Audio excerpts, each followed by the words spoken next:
Story 1. The Shadow Man and the Scratches on the Floor. Asterisk. When the house felt wrong, I was probably around 9 years old, that age where you're still a kid. But you start noticing when things are seriously out of whack. We lived in a little house with my mom and my younger sister, in a neighborhood that was about as boringly quiet and safe as you could imagine. You know, the kind of place where all the kids spent their summers biking around until the streetlights came on. Asterisk, asterisk. But even with all that normalcy right outside, the house itself, it felt off. Mom would just wave it away, saying, "It's an old house, honey. Old houses creak and groan." But some of the things I heard and saw weren't just house noises. They sounded like something deliberate, something I still can't really put a name to, even now. It all started small, the way these things always do. One night, I was lying in my bed, totally unable to sleep. I was staring up at the ceiling, trying to count those stupid glow-in-the-dark stars that I'd stuck up there. My room was simple, just my bed, a dresser, and the big toy chest by the window. I remember watching the shadows the trees made on the wall.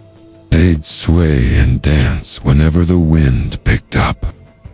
I kept repeating to myself, "It's just the trees." But then I noticed a shadow that wasn't moving. It was low, tucked right into the corner by the toy chest. It was just this dense, solid patch of darkness, totally still, while everything else, the tree shadows, my curtains, was swaying. I seriously thought, okay, I'm being ridiculous. I figured it was just a pile of clothes I'd forgotten to pick up, or maybe one of my huge stuffed animals. I blinked, ready to laugh at my own overactive imagination, and then it was gone. Just like that. I'm telling you, the temperature in the room dropped right then, but it felt like a cold that came from inside me, not from the air. I pulled the blanket up over my head, curled into a ball, and eventually drifted off. The next morning, I didn't give it a second thought until I walked past the toy chest. It was standing wide open. I was meticulous about that thing, mostly because Mom would shriek if I left toys scattered. I knew I hadn't left it open. I quickly shut it and kept my mouth shut. My sister's terrible fact, asterisk. A couple of weeks later, my sister dropped a bomb. She was only 5, just a tiny kid. She told my mom, absolutely deadpan, "I don't like the man in the closet." I honestly froze where I stood. She said it like she was stating a fact, like the sky is blue. Mom, of course, did the standard parent thing. "Oh, honey, you're just imagining things." But I looked at my sister's face. She wasn't playing. She wasn't telling a tall tale. She said he would stand in her closet at night and whisper things, but she couldn't make out the words. Mom tucked her in that night, said a prayer with her, but didn't even check the closet. I guess she didn't want to encourage it. Later that night, I woke up again. This time, it was a sound, something dragging across my wooden floor. It sounded exactly like someone pulling their long fingernails right across the wood grain. It was slow, deliberate, and it stopped right beside my bed. I was too scared to even twitch a muscle. My eyes were glued open, staring at the ceiling. I was absolutely sure that if I dared to look over the edge of the mattress, I would see something staring up at me. I just lay there, sweating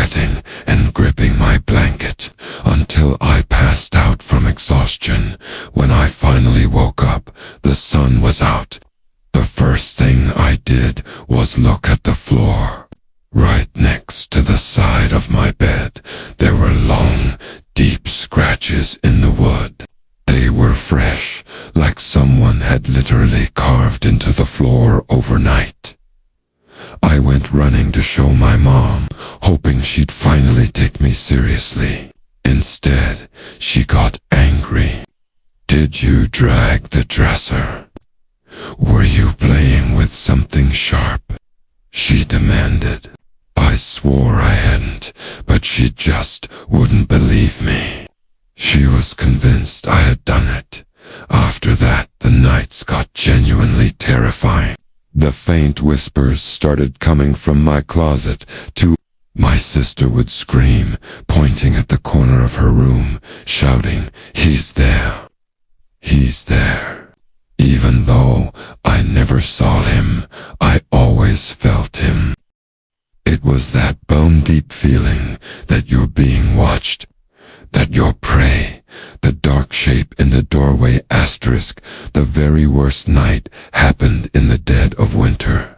I woke up and my bedroom door was open, even though I always closed it tight. I could see the glow of the nightlight Mom kept on in the hall for us. And then, as I watched, the hallway light just went out. I held my breath. Was it a bulb? A power surge? No, because then I heard footsteps coming down the hall. They were heavy, slow, and they stopped right outside my room. I tried to yell for Mom, but my throat locked up. The door creaked slowly, and then I saw it, a tall, dark shape leaning into the room, just its head peeking around the frame. It was massive. I slammed my eyes shut and tried to be as still as possible, pretending to be asleep. When I finally opened my eyes, the door was closed, and I was alone. I asked Mom in the morning if she'd come into my room. She swore she hadn't been out of bed all night. My sister, meanwhile, said she saw the man standing by her bed. We told Mom together, and that's when she finally looked scared. She lit a candle and said a prayer in every room. It helped for a bit, but it didn't last. One afternoon, I came home alone. I was doing homework when I heard the sound of my toy chest slamming shut in my room. I was utterly alone. I walked down the hall and found my bedroom door wide open, and all my toys had been dumped out onto the floor. I backed away and waited for my mom outside. She still didn't believe me. She blamed our cat. It wasn't until years later, long after we'd moved out, that I cornered my mother and asked about the house. She hesitated, then admitted that she too would sometimes wake up and see a shadow standing in her doorway. She said she never told us because she didn't want to terrify us. But she truly believed there was something wrong with that house, a man who used to live there. I know what I saw, and I know my little sister saw it too. Even now, thinking about that time makes my stomach clench. It wasn't my imagination. It was real. And sometimes, late at night, I still hear that faint, horrifying sound of nails dragging across the floor. Story 2. The Pale Hand on the Glass. A new house. A new fear asterisk. When I turned 10, my mom got remarried, so we moved to a bigger place. It was a nice house, newer than the last one, and in a quiet neighborhood full of trees. Honestly, I thought, okay, this is where things finally get better. But things didn't get better. My bedroom was upstairs, at the end of the hall. It had two big windows overlooking the backyard and a closet that was much deeper than my old one. I liked it until the first night I slept there. I woke up around midnight. I heard a sound coming from the closet. It wasn't loud, just a soft shuffling, like clothes being moved gently.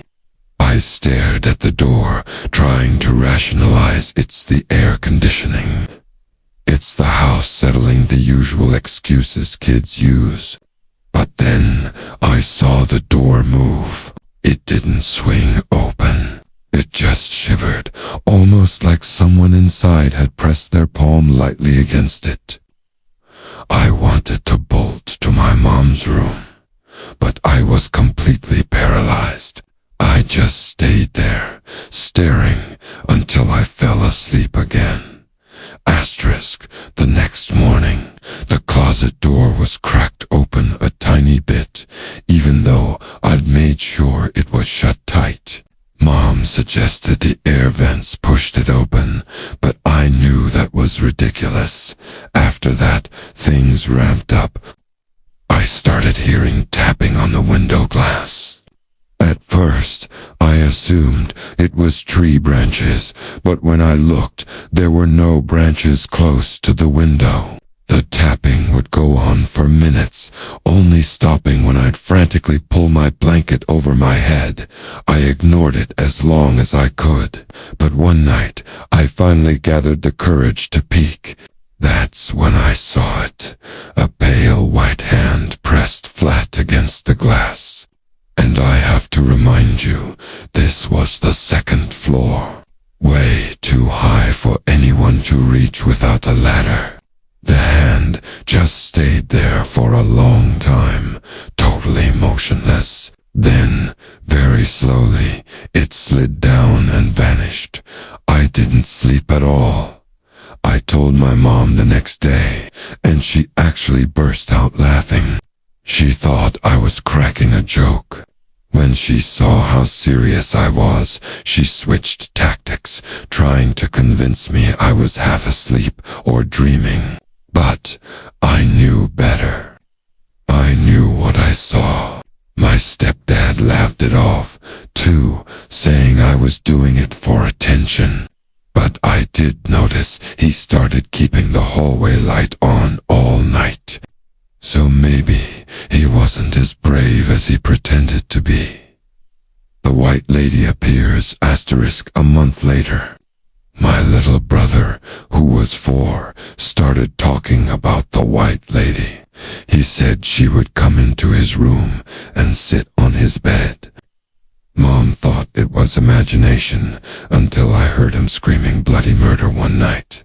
I ran in, and he was huddled under his blanket, sobbing. When he finally calmed down, he said the white lady had been standing by his door, just staring. He said her eyes were completely black. I believed him instantly because of the hand I'd seen on my window. In a small village, a cat named Whiskers discovered a magic fish in a pond. The fish promised 3 wishes in exchange for its freedom. Whiskers wished for endless fish, a cozy bed, and a bell that rang softly. The fish granted all 3 wishes and son. I started sleeping with my blanket over my head every single night. But that didn't stop the dreams. I started dreaming of the white lady, too. She'd stand in the corner of my room and whisper my name. Her voice sounded dry, like dead leaves crunching. Sometimes I'd wake up and still hear it faint, but definitely real. Then came the night I saw her awake.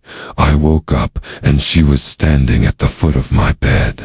She was huge, taller than anyone I'd ever seen, her head almost grazing the ceiling. She wore a long white dress that seemed to shift and move even though the air was completely still. Her face was pale, like chalk, and her hair was long and black.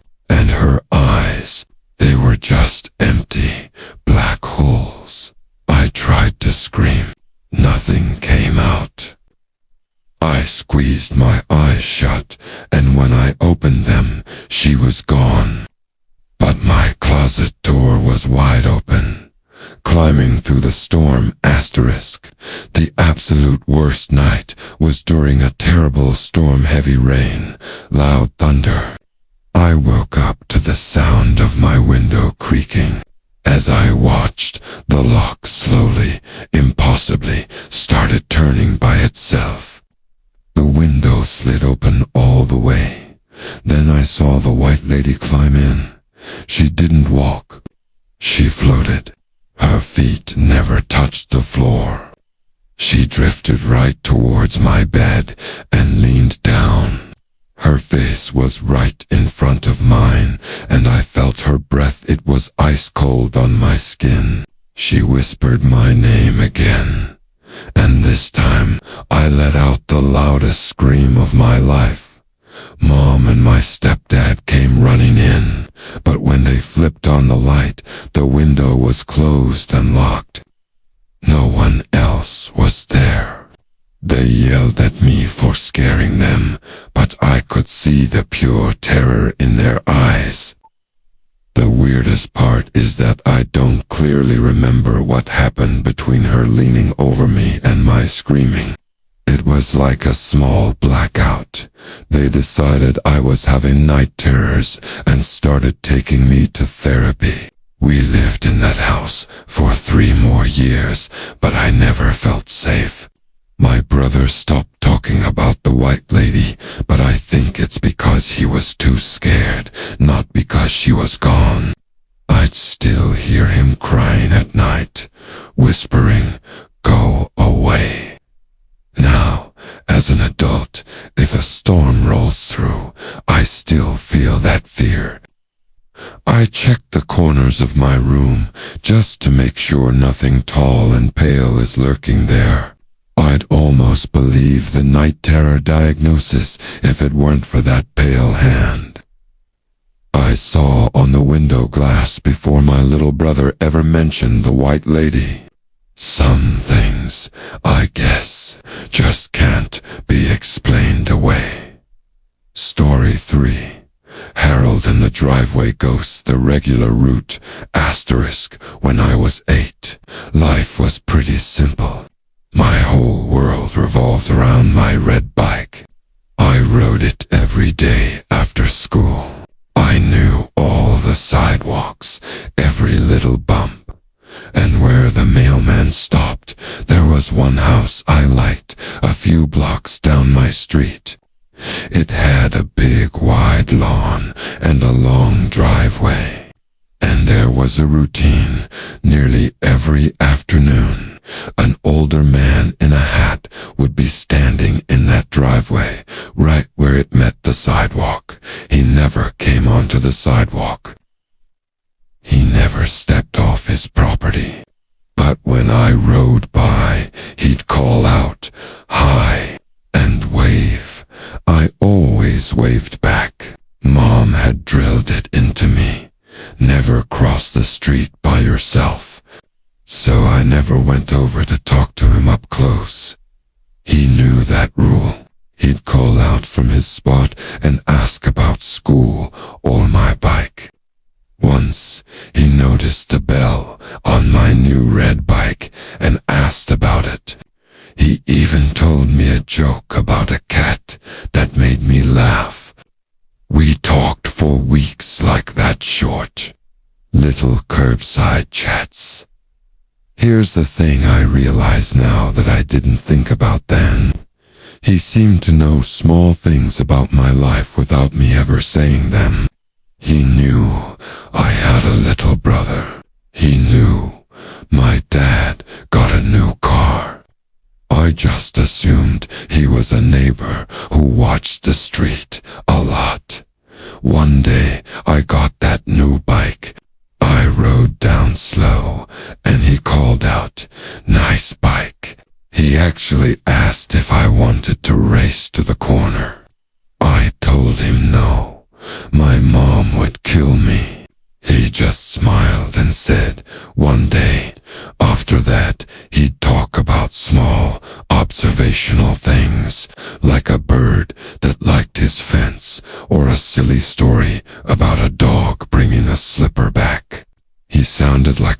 who had all the time in the world to watch the small things.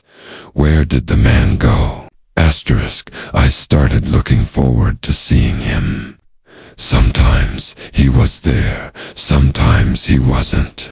But then, one week, he just stopped coming out. I rode past the house every day, and the driveway was empty. The curtains in the front window were closed. It felt weird, like a piece of the street's routine was missing. I really wanted to ask my mom if I could just quickly cross the street, but I didn't dare. A few days later, I saw a woman in the backyard. I'd never seen anyone back there before. She had her hair tied back and was watering flowers.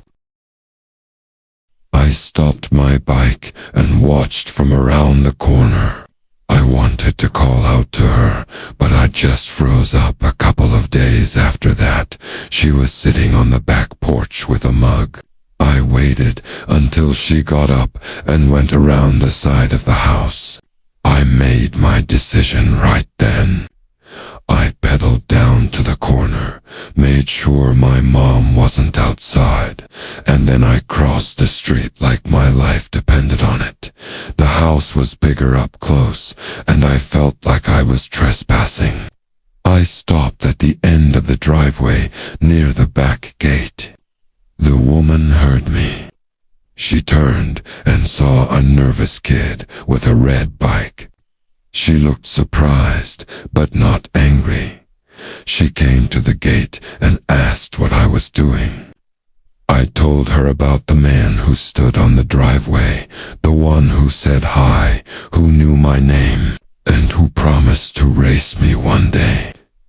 She wiped her hands on her dress and said the man I described sounded like her husband. I smiled, thinking she'd say he was inside or on a trip. But she didn't smile back. She said he had died the year before. His name was Harold. I felt a cold shock. I asked her if she had a picture. I had to see him. She went inside and came back with a small framed photo.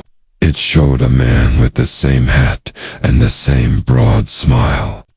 He truly looked like the man I'd always seen. Then the woman said her husband, Harold, had a scar across his cheek since he was young. She pointed it out in the photo. A thin, pale scar running from his ear to his mouth. I stared at the photo, and then the memory hit me hard. The man on the driveway, my friend, he had no scar. He had a smooth, plain face. The smile and the hat were the same, but the scar was not. I told her I hadn't seen a scar. She insisted it had been there for years, though he sometimes hid it under stubble. She repeated, firmly, that Harold had died last year, and no one else lived there. She had only moved back last summer to tend the garden. I honestly started to panic. I thanked her, backed my bike down the driveway, and rode home slowly. The bike ride back felt like the silent drive home after you almost crash your car radio off, breathing shallow. I put the bike in the garage and didn't look back. The voice in the rain asterisk that night. I couldn't sleep. I kept thinking about the man, his laugh, and that missing scar. Weeks went by and I tried to forget. I took new routes. Then one night I woke up and heard my name. It was outside, near my window. The voice was so familiar, was the man's voice saying my name over and over. I shouted for my mother and threw my covers over my head. Mom rushed in. I told her about the voice outside. She rubbed my back and said it was just the wind. She checked the window and said no one was there.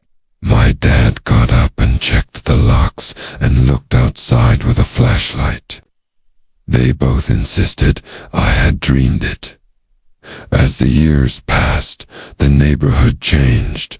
I grew up, the woman's house was sold, and new people moved in. I got older, moved out for college, and never looked for a man in a hat again. But that memory sits with me. I often wonder why I didn't press the woman for more details. Why didn't I tell her everything I remembered? Maybe I should have been braver. But I was 8, and I was terrified to admit I'd been talking to a ghost a few years ago. I drove down that old street just to see. A child was riding a bike near the corner. The driveway was empty. For a second, I wanted to stop my car. I wanted to ask that kid if anyone ever stood in that driveway and said hi. I wanted a small, simple answer that would close the loop. But I just kept driving. That memory is still there, a chilling piece of my childhood I can't quite shake.